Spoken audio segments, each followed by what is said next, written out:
Welcome to the Growth Mindset Podcast with me, Sam Harris, your host. I invite fascinating humans from all walks of life to share their wisdom and unpack their mindsets and formulas for growth. Hello and welcome to the Growth Mindset Podcast. Today we are revisiting one of my favorite episodes from the past with Igor Volzhanin. He is an entrepreneur and philosopher who was building a company to help businesses personalize their messaging and increase their response rates and customer satisfaction and retention and things. And essentially a marketing company that I didn't think I would find all that interesting. But he actually had a very fascinating story and a lot of deep lessons and principles that really stuck with me. He'd learned a lot about people and always took things back to the first principles of psychology and behavior, which is a brilliant way to go through life in general. And he really thought about risks and how to really optimize them for success. So I am now delighted to announce that last year Igor was able to sell his company DataSine to Shutterstock. So congratulations to him. And I hope that some of the lessons that he gave me in this interview will help you find your own successes. So without further ado, here's my conversation with the extraordinary Igor Volzhanin. So DataSine helps businesses personalize the way they communicate with their customers. We do that by analyzing first-party data that a business already has on their customer to create a personality profile. And then we provide automated recommendations through our platform to tailor content to make it more appealing to different personalities. And businesses, currently a lot of them will just send out a single email to 1 million customers. And what they're trying to do is just optimize the number of customers that buy the product, rather than using that as an opportunity to enhance the relationship. So one thing is cutting down on spam. The second thing is actually delighting the customer. What have been the big kind of lessons or problems that have come up? There's been so many. I think it depends on the stage. So at the early stages, it's finding the right co-founders and finding early customers and finding someone that will give you access to their data, someone who believes in you. It's always difficult to kind of do those things at the beginning. Then you get into a phase of, okay, I have the right co-founders and I have some businesses. What am I building? What is the problem and what is the solution to that problem that we're actually building? So that's identifying that and then figuring out why you're so unique and kind of starting to talk about it that way is always quite difficult. And then you have the problem of actually paying for it all, finding investors, raising around. That's difficult. And then it becomes, well, how do I deal with my early employees? How much do I pay them? What kind of equity should they get? And when it's all kind of just new and exciting and there's like 3 of you, what happens then? So how do you go from 3 to 6? Same thing with customers. Okay, so we've done one pilot project, but how do I actually turn this into a business and how do we scale? And then it becomes, again, the issue of how do I raise more money to be able to scale faster, to go to more places and do more things? And then where do I find the talent to make it happen? A lot of things that all sound really important that you introduced.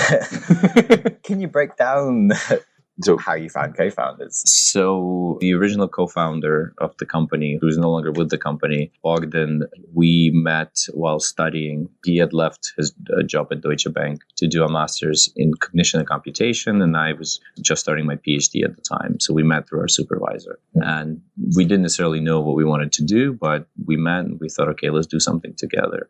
And then we did that for about 1.5 years. And then after a year, he had to go back and kind of feed his family. And so he left. But at that point, we had James and Chris, who were some of the earliest people to join the company, who basically stepped up and became the de facto co-founders and who are now kind of full co-founders of the company. So I've gone through that whole thing of finding a co-founder leaving, finding new co-founders. So during that first year, neither one of us were super technical. So we spent a very long time trying to find a technical co-founder, but we kind of stumbled into it. Chris, who's now our CTO, he came in through UCL.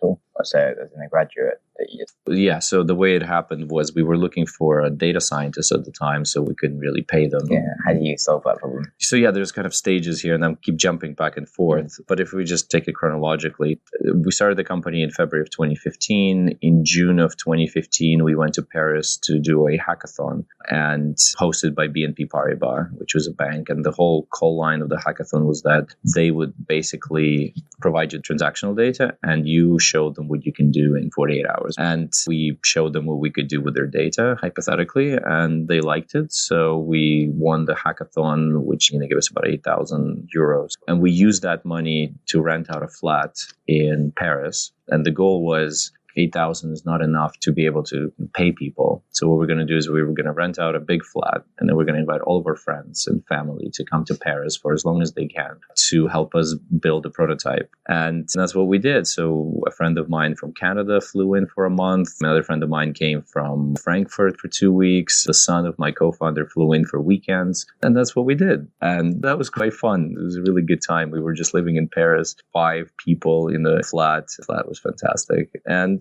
we were coding and going to the bank every day and trying to create something. So that was the summer of 2015. Then a year later, so 2016, we got the full project from BNP Paribas, and they paid us 50,000 euros. So that was our first revenue to basically come in and actually take the prototype and actually field test it and see whether personalization would drive engagement and try it on their actual customer base of lots of customers and so on. And we did that. And then at that point, we were able to pay a couple of people from that money to come. And we again rented out, this time a mansion with like 6 bedrooms and huge in the middle of Paris. And yeah, it was the same thing. It was great for 2 months. All the people flew in. And then at that point, we were also looking for data scientists and others to join us. And that's how I met James. Essentially, he came in and helped us with some of the data science stuff. He was doing his master's at the time. And then he said, look, I have this friend, Chris, who is also doing the master's in machine learning with me from UCL. Would you be interested in talking to him? I think technically he's great and he can help. And then so we met Chris and we really liked him. And then James and Chris became the co-founders. I think that's like a really nice way to start a business and really cool way to solve the problem of getting people to work and you can't pay them. Yeah, I think that was a lot of fun. It was a very unique time in data science history. I mean, I would recommend everybody do that. And it's a one way of using very little resources, but then getting people to kind of follow you along. Yeah, that's really cool. Thanks. Okay, and then how did you then go on to getting investment? Yeah, so investment. Well, we started pitching for our first 100K is what we thought we wanted. So once we won the hackathon, so that was 2015, we started looking for investment from angels here in London mostly. So we pitched to a couple of networks. I can't say that it was going anywhere very fast. People were still telling us that we were too early. They weren't sure what was happening, who's working on it, and so on and so forth. So we really took us until February of 2016 to get our first offer. And that was a term sheet. And I was looking at it recently. So the term sheet was for £40,000 with the condition that they would help us, but we have to raise at least 100. So they would help us raise another 60, and that they would take almost 15,000 of the 40 in monitoring fees and closing fees and in fees. So basically, we were giving up something like 10% of the company for essentially £25,000 check.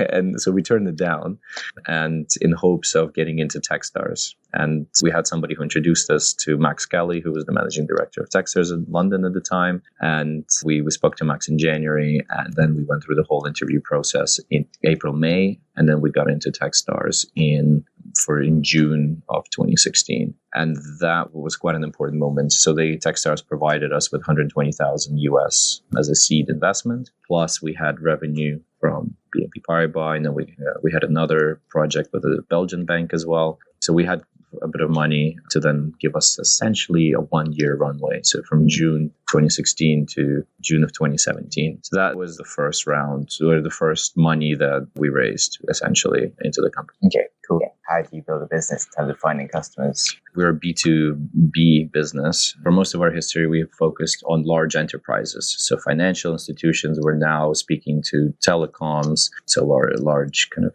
telecom carriers. We're speaking to large e-commerce and retailers and so on. At the same time, we're speaking to smaller companies and looking to bring what we currently do for large businesses to smaller enterprises as well, especially the ones that use MailChimp and HubSpot. I would imagine most startups die because of the sales cycle. So you have to be very aware that let's say you're selling to banks. If you are speaking to them today, you will not close a contract, even for a pilot, within the next 6 months. You're just not. And a lot of the time, people will come in and say, look, I'm having all these conversations. The word conversation means you're at least 6, probably 12 months away from a contract. As long as you know that and you're okay with that, then it becomes a bit different. Then the game becomes, okay, well, how do I survive long enough to be able to get to 12 months to actually close this contract and to actually do something with them? And so the mindset needs to change. It can't be like, okay, if I don't close this contract within 3 months, I'm dead. That means you're dead. It's, okay, how do I live long enough for the next 12 months, maybe 18, just to be safe, to actually close this contract? So that's one thing. And then the other thing is networking. It still remains the best way of getting early customers for us. Hey, do you know anybody who works for, let's say we sell to banks. Do you know anyone who works at Metro Bank, Lloyd's, RBS? Oh yeah, I do. And my running joke is always, everybody knows someone who works at a bank. You ask anyone, and that is by far the best way. Also the best way to do fundraising. No amount of cold calling or cold emailing will ever get you anywhere. We've tried that as well. But it's usually the networking that gets you the most interesting conversation. Cool. Thanks. Yeah, I definitely relate to both of those things.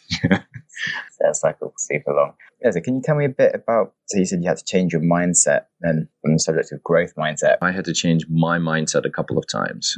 So the first time I had to change my mindset when I had to become a real CEO. So go from a co-founder of a company and the guy who occupies the title of CEO just because there isn't anyone, to actually becoming a CEO. That happened during Techstars, and that happened around the time when my original co-founder was leaving. And then the second time in terms of growth, that started to happen early this year when we closed our seed round. So we raised about €1 million.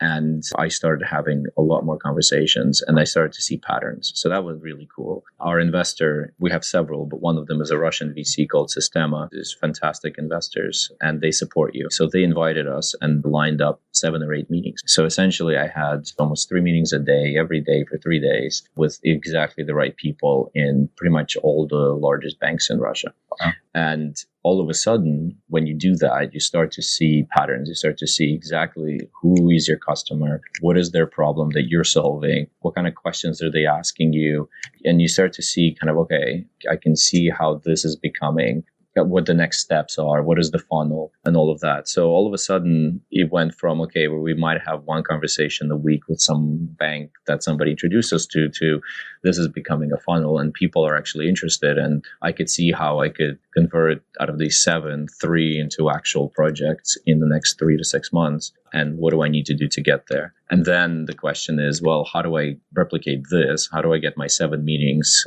in every single country in Europe?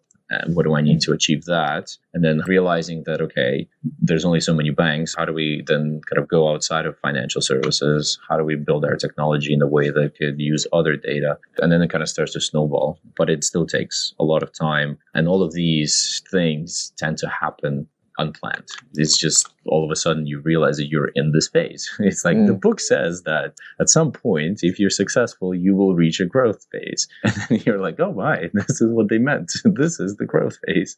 Oh, good. What do I do now? So then your mindset starts to change and the goals change for the company. So all of a sudden, it's not enough to get a pilot. It's not enough to have 3 pilots. It's not enough to have a license. It's all of a sudden you have to have $1 million in recurring revenue, and then you have to have 5, and then you have to have 20. And as those goals change, your mind starts to think, okay, well, how do I actually get to 20 million from where I am today in annual recurring revenue? What is that I need to do? How many people do I have to hire? What do these people have to be doing on a daily basis for us to achieve this? And so your mind starts to expand away from how do I build this technology that does something to how do I actually hire 30 people every month for the next 12 months to build a sales force that is capable of delivering these returns. But I think everything comes at its own pace and its own time. And I think we've been lucky enough where we've been going through these phases quite consistently, but also That's the positive for the long sales cycle, is that you normally have enough time to build out whatever it is that you're selling. Even if it's not built yet, normally if you have a long sales cycle, it means that by the time the project actually kicks off, you've had an extra 6 months to build your product to meet the needs. So that meant that we actually had enough time for every phase to really appreciate where we're at, try to find solutions for different problems, and move at a good pace. Yes, cool. I was going to ask, what do you do in all that time in the 6-month sales cycle when you get to that conversation? As one of our early advisors always said, you always sell first and build later.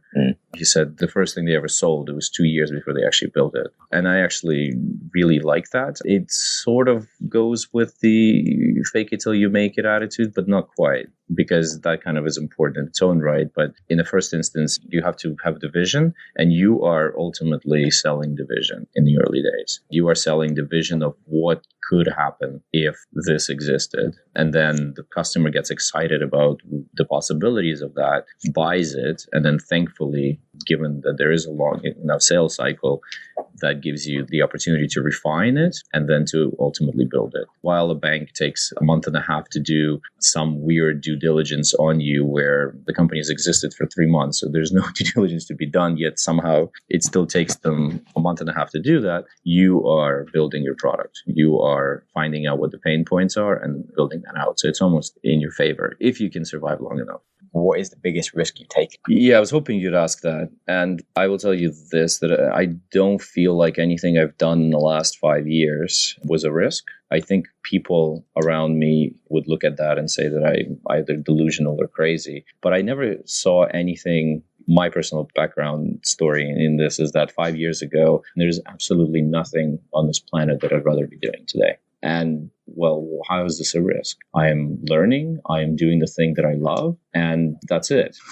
There's nothing else to it. I think risk is doing something that you don't want to do and hopes that you will like that. Yeah. I think that's the biggest risk that a person can take in their lives.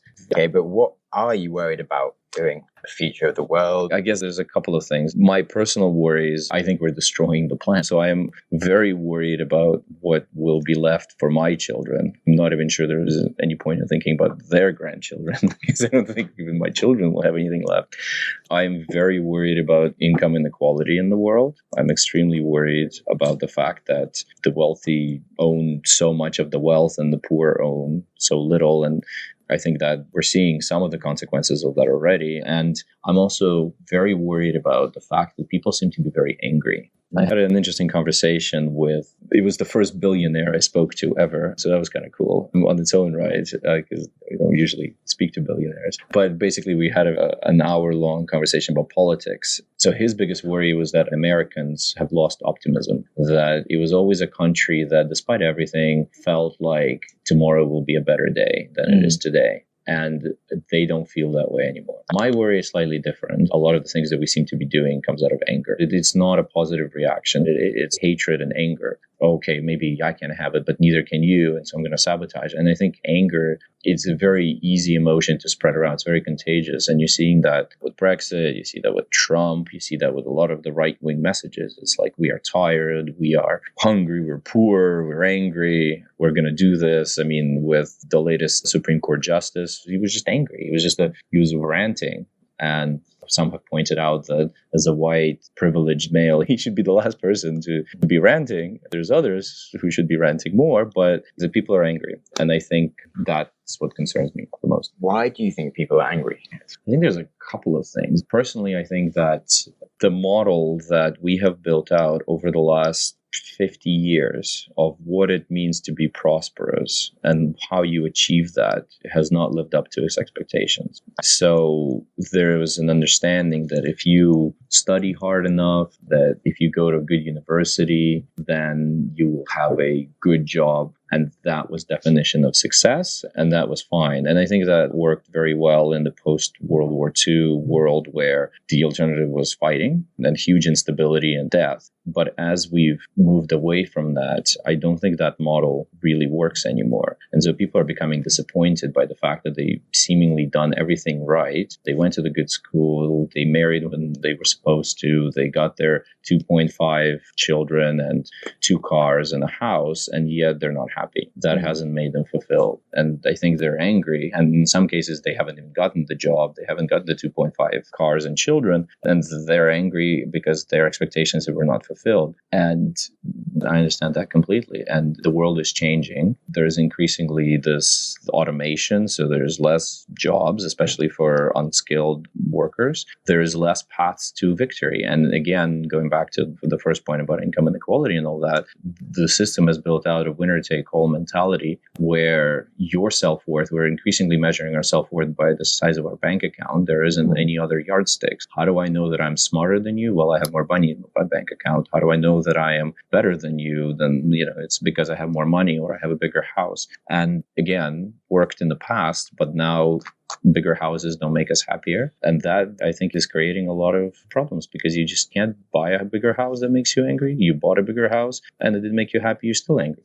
Yeah. It's definitely focusing on like vanity metrics instead of like sanity metrics, something that's useful for you. To me, it's amazing, right? The statistics that whatever quarter of US population is on antidepressants and we're fatter than we've ever been and all of these things. I think that all of that is making us unhappy. Yeah, mental health's definitely been taking like a huge dive, which seems ridiculous when the world is better than it's ever been. But I think, like you alluded to when you talked about it, post-wars and when the alternative was going back into war, everyone's pretty happy with just not being like back to like perhaps killing each other. Like I was in North Korea this year and everyone was quite happy because they weren't starving and then they're like really nice. And it's like a bad thing to say, but they're grateful. Whereas we just grew up saying, oh, you can have everything, everything's fine. And then you don't get everything instantly. And you can only compare yourself to people that are doing better than you. And they're on social media having what seems like the time of their lives. Yeah. And you're like, oh, well, my life's kind of shit compared to everything else I can see around me. There's a classic photo or cliche of international development where you have a teenager with the latest iPhone who's super unhappy because the phone maybe, is only an 8 and not an X or whatever. And then you have a child with a soccer ball in India who is smiling from ear to ear because they have a soccer ball and it's just the happiest day of their life. Because before that, they were kicking rocks, right? They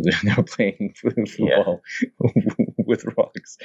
And then, of course, as a development agency or a person, you come in and you're trying to lift them up so that every child in India can be as unhappy as a teenager because they'll finally be able to afford an iPhone. And that's a big dilemma in development always. I really like that analogy. Yeah, I spent a month living in Tasmanian woods with hippies without any technology and I'm so happy all the time. Like, never had like a distraction device that's made me feel shit about things or not like look other people in the eyes. You're just always present and nice. Sure. What is the kindest thing anyone has done for you? I think for me, the kindest thing a person can do is open up and tell me about themselves and really tell me not necessarily what their problems are, all these kind of things, but really kind of have a heart-to-heart conversation about the things that matter to them the most. Okay, cool. How do people get better at doing that? Well, it starts with you. So I didn't realize this conversation would go into these topics. This is great. But one of the things that I noticed is that as I started to change and as I started to open up to people, they open up to me. I think it starts with us. So if you want the world to be a certain place, you have to start acting as if it is. And then it will slowly start to conform to that. And I think that's true. So for me, it's been getting over my fear that people will not understand me, or if they get to know me, they will reject me, and to really kind of very quickly be able to talk about very intimate and deep things. And that's what I've seen. I mean, that's probably goes back to the why people are unhappy. We've moved into this world of, and I don't like blaming social media for everything, because I think social media is a reflection of, if people didn't... It's hard to, you don't really want to be like whiny and complaining. That's it, right? Like everybody wants to put their best foot forward and say that their days are going great, but they don't. And sometimes things are good, sometimes things are bad. And being able to share that with people, I think, is really important. So one of the things that I've been actively trying to do is whenever I meet a new person, I will talk about very intimate things about my life that are happening. And I'm happy to explore and explain things that I'm dealing with or that I have been dealing with my whole life or whatever it might be very quickly. And that tends to create intimacy very quickly. There's a book on vulnerability that I read a while back that talked about the power of vulnerability. I think it's the most powerful thing that we have, actually. And if you can learn to be vulnerable, it opens up an entirely different dimension of being, but also different dimension of connecting to people. And I think that's extremely important. Cool. Thanks so much. Thank you so much for joining us this week on the Growth Mindset podcast. Before you head on to another episode, what was your biggest aha moment from today's discussion? Why don't you hit pause and ask yourself what you learned today? You can also share with us or me your insights by joining me on Reason.fm, a social podcasting player that I've built just to discover new podcasts and connect with other hosts and listeners and discuss things. And if you're a podcast host, you can now create your own show on Reason FM for free, completely free. And that's all from me for today. So with that, please keep learning and keep growing.